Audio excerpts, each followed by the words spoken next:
Bestanji, essayiste, auteur de Le linceul du féminisme, caresser l'islamisme dans le sens du voile. Elle dit quoi cette affaire selon vous? Je le rappelle, un assaillant qui s'en est pris à deux Algériens parce qu'ils buvaient pendant l'Aïd. Elle raconte quoi cette histoire? Alors en fait, aussi exceptionnelle soit-elle, elle reflète quand même quelque chose qui est latent depuis des décennies, à savoir une forme de pression religieuse sur les Français de confession musulmane qui ne veulent pas pratiquer ou qui pratiquent peu, et aussi sur ce qu'on appelle les apostats, les ex-musulmans, qui sont parfois, au sein de leur famille, ça n'arrive pas toujours, mais parfois contraints de faire semblant et de pratiquer notamment le ramadan. Ça se révèle surtout pendant le ramadan.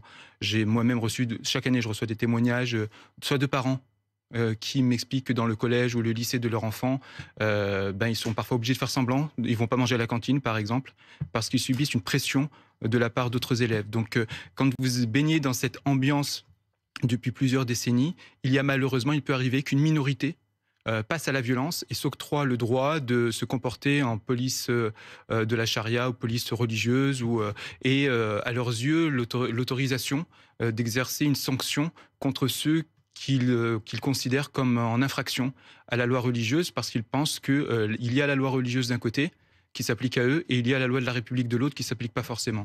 Donc une sorte de police religieuse. Justement, j'ai un exemple. Fin mars, des ex-musulmans ont voulu faire un déjeuner militant, avec des pancartes, des affiches, pour justement exposer au grand public, ça devait se faire à Paris, pour exposer au grand public ce que peuvent vivre des musulmans non pratiquants et surtout des ex-musulmans qui sont contraints à la clandestinité de devoir exercer un droit fondamental de l'être humain, c'est de se nourrir.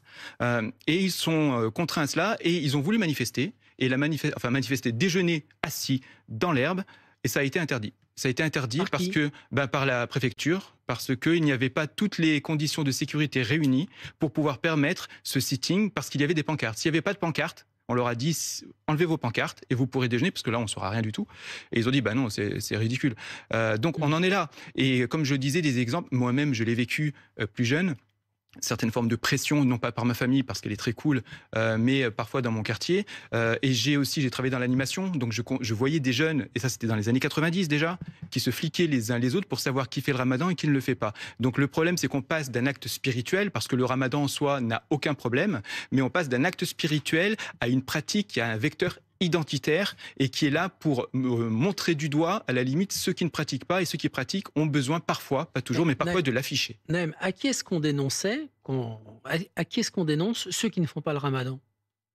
C'est pas qui on le dénonce, c'est que il y a une forme de... Aux grands du quartier. Non, je vous donne un exemple précis. précis. J'avais constaté une fois, j'habitais Grenoble, deux jeunes adolescentes qui étaient dans le tramway. C'était la période du ramadan et elles mangeaient un morceau.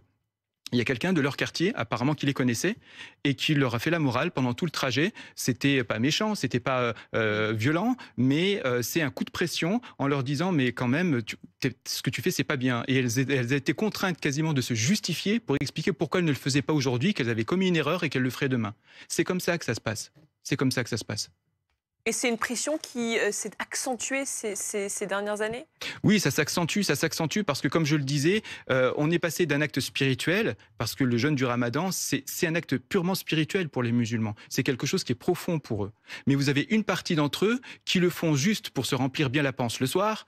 C'est plus un acte culturel et aussi un acte d'identification identitaire. Et donc, il y a une forme d'assignation envers ceux qui n'ont pas une pratique assidue ou qui sont athées, et on leur fait comprendre, parfois avec douceur, parfois un peu plus soutenu, qu'ils ne sont pas ce qu'ils appellent être le droit chemin, qu'ils commettent une erreur. Et le ramadan est là pour dévoiler, entre guillemets, ceux qui ne sont pas vraiment musulmans, pour, encore une fois, les ramener sur le droit chemin. Alors, imaginez en plus des gens qui boivent de l'alcool le dernier jour du ramadan. Pour certains, c'est quelque chose qui est profondément choquant et qui a pu malheureusement amener à un acte violent. Raison de plus. Ça concerne aussi les Français de confession musulmane, Bien pas sûr. les étrangers. Et puis les instances religieuses musulmanes n'ont jamais dit, par exemple, que le ramadan devait être appliqué, tout le monde devait de façon catégorique appliquer le ramadan. Parce que quand on connaît la religion musulmane, on sait très bien qu'il y a des dérogations, que personne n'est obligé de le faire.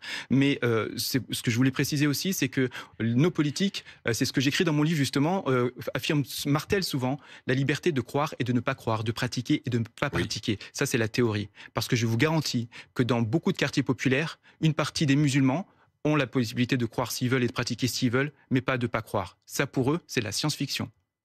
C'est-à-dire que l'apostasie dans cette religion est une terra incognita. C'est ça. Quitter cette religion, c'est impossible. Alors, en théorie, quitter dans cette religion est impossible parce que l'apostasie est un péché majeur pour la religion musulmane. Mais dans la pratique, il peut y avoir des interprétateurs. Enfin, la religion, c'est qu'une question d'interprétation. Donc, on n'est pas obligé de tuer, parce que certains considèrent qu'il faut tuer les apostats. Mais évidemment, la majorité des musulmans n'en sont pas là et ne veulent surtout pas ça. Beaucoup de musulmans français. La très grande majorité. La très grande majorité, évidemment. C'est pour ça que c'est qu'une petite minorité qui commet des actes violents. Et d'ailleurs, ils salissent toute la communauté musulmane à travers leurs actes. Même s'il y a des musulmans qui considèrent qu'il faut pratiquer, jamais ça leur viendrait à l'idée de passer à la violence pour obliger des gens à pratiquer. Enfin, c'est ridicule. On ne peut pas obliger quelqu'un à faire quelque chose pour une pratique religieuse, alors que ça requiert justement une volonté personnelle. Et c'est pour ça qu'il faut vraiment que nos politiques se saisissent de cette affaire qui est exceptionnelle pour mettre le doigt sur le fait que des Français au XXIe siècle sont contraints à la clandestinité pour être athées, à la clandestinité pour manger en cachette comme si c'était des délinquants ou des criminels en France au XXIe siècle. Et on